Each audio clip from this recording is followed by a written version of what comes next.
చాలా సంవత్సరాల క్రితం ఒక పల్లెటూరు నుంచి పట్టణానికి వెళ్ళినటువంటి ఒక యవనస్తుడు చాలా తక్కువ సమయంలోనే ఎన్నో చెడు అలవాటు చేసుకుని చెడిపోయాడు. ఒక రోజున ఒక సువార్తికుడు ఆయనకి సువార్త చెప్పాడు. ప్రభు అయినటువంటి యేసుక్రీస్తు వారు ఈ లోకంలోనికి ఎందుకు వచ్చాడు, ఎలా మరణించాడు, లోకంలో ఉన్న పాపాలన్నీ ఆయన మీద వేసుకుని ఎలాగో సమాధి చేయబడి పరిశుద్ధుడిగా తిరిగి లేచాడో సువార్త అయినటువంటి ఆ యవనస్తుడు కదిలించబడ్డాడు.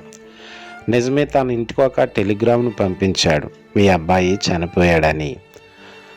వచ్చినటువంటి తల్లిదండ్రులు ఆ అబ్బాయి ఉపవాసం ఉండి ప్రార్థన చేస్తూ ఒక గదిలో ఒక సమాధి పెట్టిలో తాను పాడు చేసినటువంటి అలవాట్లన్నీ కూడా అందులో వేస్తూ ఉన్నాడు.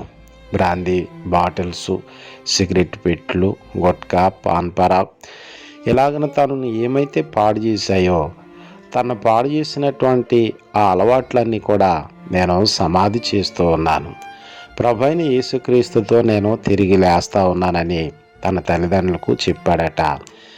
ఈ రోజున పండగలు చేసే క్రైస్తవులు పాపాన్ని వదిలిపెట్టకుండా పండగ చేస్తే ఒకవేళ పండగ క్రైస్తవులాగానే మిగిలిపోతారేమో కదా.